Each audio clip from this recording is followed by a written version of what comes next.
Morning student. In the last video vector we have seen the different types of vector and position vector in terms of unit vectors. ये हमने last video में पढ़ा था. आज हम vector का एक नया टॉपिक स्टार्ट करने वाले हैं जिसका नाम है मल्टीप्लिकेशन ऑफ वेक्टर. तो आज हम पढ़ेंगे कि वेक्टर को हम कैसे मल्टीप्लाई कर सकते हैं. तो मल्टीप्लिकेशन हम दो तरह से करेंगे. एक होता है मल्टीप्लिकेशन बाय रियल नंबर, एक होता है मल्टीप्लिकेशन बाय स्केलर क्वांटिटी. तो आज हम पहले पढ़ रहे हैं मल्टीप्लिकेशन बाय रियल नंबर. हमने मान लिया कि ए जो है वो कोई भी एक वेक्टर है. हमने मान लिया कोई ए जो है वो कोई भी एक वेक्टर है. अब रियल नंबर से में से मल्टीप्लाई करना है तो हमने यहाँ पे रियल नंबर लेट से मैंने कितना माना है, पहले 2 माना है. तो रियल नंबर मेरा कितना है 2. तो इसे मैं किससे मल्टीप्लाई कर रहा हूँ, 2 से कर रहा हूँ. तो ए वेक्टर को जब हमने 2 से मल्टीप्लाई करा, ए वेक्टर को जब 2 से हमने मल्टीप्लाई करा तो एक नया वेक्टर आ गया. ठीक है, एक नया वेक्टर आ गया. Let us take this vector is B. Let us take this vector is B. अब इस बी का जो मैग्नीट्यूड होगा वो पहले वाले के मुकाबले में क्या हो गया, डबल हो गया, क्योंकि पहले वाला सिर्फ ए था, अब कितना है 2a. तो इस बी वेक्टर का जो मैग्नीट्यूड है वो पहले वाले के मुकाबले क्या हो गया, डबल हो गया. बट डायरेक्शन क्या है, सेम, क्योंकि जहां पर अभी ए है वहां पर ही बी होगा. राइट, डायरेक्शन क्या है उसकी, सेम है. बट अगर मैं इसको मल्टीप्लाई करता हूँ एक रियल नंबर से जिसकी वैल्यू है -2, तो मेरे पास एक नया वेक्टर बनेगा, वेक्टर बी. ठीक है, उसके आगे हमने कितना लिखा, -2a. तो मैग्नीट्यूड फिर से कितना हो जाएगा, डबल. मैग्नीट्यूड फिर से कितना हो जाएगा, डबल.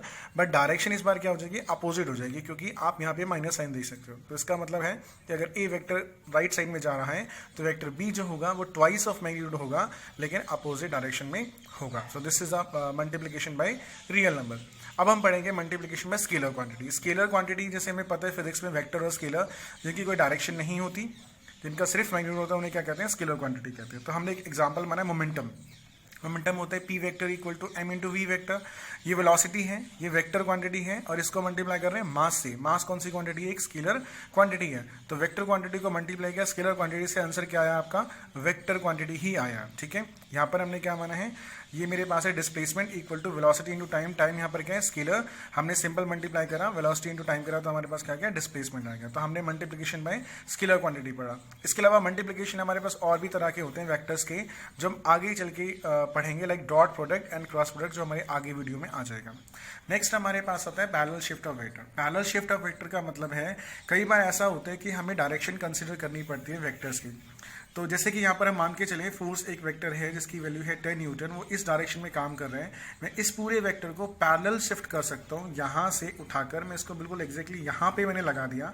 बट कंडीशन एक ये है कि जितना एंगल ये यहाँ पर बन रहा होगा जिस एक्सिस के साथ, सेम एंगल यहाँ पर उतना ही बनना चाहिए, और फोर्स सेम बॉडी पे ही लगना चाहिए. ये नहीं कि यहाँ पर कोई बॉडी और है, यहाँ पर कोई बॉडी और है. तो सेम बॉडी पर फोर्स लगना चाहिए, और एंगल जो बन रहा था वो अगर एग्जैक्टली सेम है, मतलब बिल्कुल पैरेलल शिफ्ट कर देना उसे, तो वो क्या कहलाएगा, पैरेलल शिफ्ट ऑफ वेक्टर कहलाएगा. इसकी हमें अभी आगे चल के जरूरत पड़ने वाली है. Next we have the angles between the two vectors. हमारे पास अगर दो वेक्टर दिए तो उनके बीच में एंगल्स कैसे पड़ेंगे, तो उसका एक रूल है, वो आपको ध्यान रखना है. रूल है टेल विद टेल, हेड से हेड. मतलब क्या है इसका, कि अगर दो हेड और हेड अगर मिल रहे हैं तो उनके बीच का एंगल आपको देखना है, या दो टेल और टेल मिल रहे हैं तो उनके बीच का एंगल देखना है बस, और कोई एंगल नहीं देखना आपको. जैसे कि आप एग्जांपल 1 देखोगे, वेक्टर ए और वेक्टर बी जा रहे हैं, तो हमें पता है एंड्स पॉइंट क्या होते हैं, टेल होते हैं. तो दोनों का टेल इस पॉइंट पे कॉन्साइड कर रहे हैं, तो उनके बीच का एंगल कितना हो गया, 90 डिग्री हो गया. लेकिन यहाँ पे देखो, यहाँ पे पहले वाले का हेड और दूसरे का टेल मिला हुआ है, तो हमें ये एंगल नहीं ले सकते, क्योंकि हमारा रूल क्या है, टेल से टेल और हेड से हेड. तो हमें इसको क्या करना पड़ेगा, पैरेलल शिफ्ट करना पड़ेगा. तो वेक्टर बी जो है हमने इसको आगे की डायरेक्शन में पैरेलल शिफ्ट कर दिया, ऊपर की डायरेक्शन बी को ऊपर शिफ्ट करेंगे, जैसे ये रहा. तो बी की डायरेक्शन में इधर ऊपर शिफ्ट कर दिया. अब टेल से टेल मिल गया है, तो अब कितना एंगल आ जाएगा, 60. कैसे आएगा, पूरा एंगल स्ट्रेट लाइन के कितना हो जाएगा, 180. 180 में से 120 चला जाएगा, तो कितना आ जाएगा, 60 डिग्री आ जाएगा. यहाँ पर आप देखोगे हेड से हेड मिले हुए हैं, तो आप डायरेक्टली आंसर ले लोगे, कितना आ जाएगा, 60 डिग्री. आप इसको बदलोगे नहीं. लेकिन अगर यहाँ पर आप देखोगे, यार वो इधर जा रहे हैं, ये इधर जा रहे हैं, तो यहाँ पर हेड और टेल मिल रहे हैं, बट आपको एंगल किसका चाहिए, हेड और हेड, या टेल और टेल के बीच का चाहिए. तो आपको क्या करना पड़ेगा, इसको चेंज करना पड़ेगा. सो इन दैट केस हमने इस वेक्टर को ऊपर की तरफ शिफ्ट करा, तो ये टोटल 180 डिग्री में था, 180 में से 150 चला जाएगा, तो ये एंगल कितना हो जाएगा, 30 डिग्री. तो आपको ये समझ में आ गया होगा कि एंगल्स वेक्टर के बीच में हमेशा हेड और टेल के बीच में देखे जाते हैं. Okay, our next topic is addition and subtraction of vector. उसके लिए हमारे पास एक रूल है जिसका नाम होता है हेड विद टेल, यानी पहले वाले वेक्टर का हेड होना चाहिए, दूसरे का टेल एक जगह मिला होना चाहिए, तो हम एडिशन या सब्ट्रैक्शन कर सकते हैं। जैसे कि इस डायग्राम में आप देखोगे तो पहले का हेड और दूसरे का टेल मिला हुआ है यहाँ पर, ठीक है। तो एक जो इसकी हम यहाँ पे अगर हमने ये जो बनाया, अब पहले वाले का टेल है और दूसरे वाले का हेड, इससे मिलते हुए एक वेक्टर हमने बना दिया। इसका नाम क्या है? Are vector. आर का नाम होता है रिजल्टेंट वेक्टर, यानी ये एडिशन वेक्टर है। ऐड करने के बाद रिजल्टेंट आपको देगा। एग्जाम्पल के तौर पे हमने माना इस वेक्टर की लेंथ है 2 मीटर, इसकी लेंथ है 3 मीटर, तो हमें क्या करना पड़ेगा? ये अभी देख रहे हो यहाँ पे अलग अलग है, तो हमें क्या करना पड़ेगा? हेड को किससे मिलाना पड़ेगा? टेल से। तो इस वाले वेक्टर को मैं पैरेलल शिफ्ट करूंगा, जो आप यहाँ देख सकते हो, इसको उठा के मैंने यहाँ रख दिया, ये पैरेलल शिफ्ट कर दिया, तो 2 + 3, तो ये मेरे पास क्या होगा? रिजल्टेंट आर वेक्टर की वैल्यू देगा। तो ऐड करने के लिए, सब्ट्रैक्ट करने का रूल क्या है? Head with tail. इसमें हम आगे बढ़ते हैं वेक्टर एडिशन में। ये रहे अभी, तो हम पढ़ेंगे addition of parallel vectors. Addition of parallel vectors, जैसे फर्स्ट केस आप देख सकते हो कि वेक्टर ए आपने माना है, ओ से ए, ओ ए को हमने क्या माना है? वेक्टर ए माना है। सी बी को मैंने क्या माना है? वेक्टर बी माना है। As you can see that both are parallel to each other. तो ऐड करने का रूल आपको क्या बताया था कि पहले वाले का हेड और दूसरे का टेल, पहले का हेड और दूसरे का टेल। तो हमने ये पहला वाला वेक्टर ये बना दिया पूरा, यहाँ से यहाँ तक ये वेक्टर ए है, पहले का हेड ये रहा और दूसरे के टेल को उठा के उसके आगे लगा दिया, दूसरे का टेल भी हमने यहाँ लगा दिया।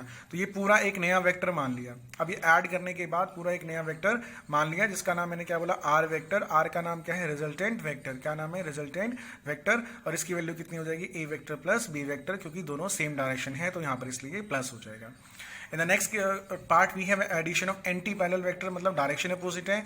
ए वेक्टर हमारा राइट साइड में जा रहा है, वेक्टर बी हमारा लेफ्ट साइड में जा रहा है। रूल हमारा क्या कहते हैं?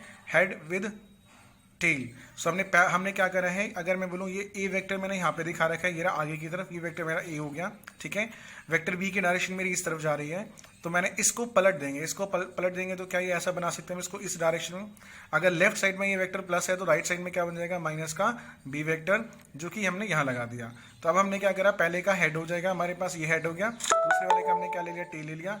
इन दोनों को एडिशन करेंगे। अब दोनों सेम डायरेक्शन में, दोनों को सिंपल हम क्या कर देंगे? आर जोड़ देंगे, जोड़ के क्या आ जाएगा? आर वेक्टर, जिसकी वैल्यू क्या आ जाएगी? ए वेक्टर प्लस ब्रैकेट में minus B vector. Minus B क्यों आ रहा है? क्योंकि ये वैल्यू हमारी माइनस बी वेक्टर है, ठीक है।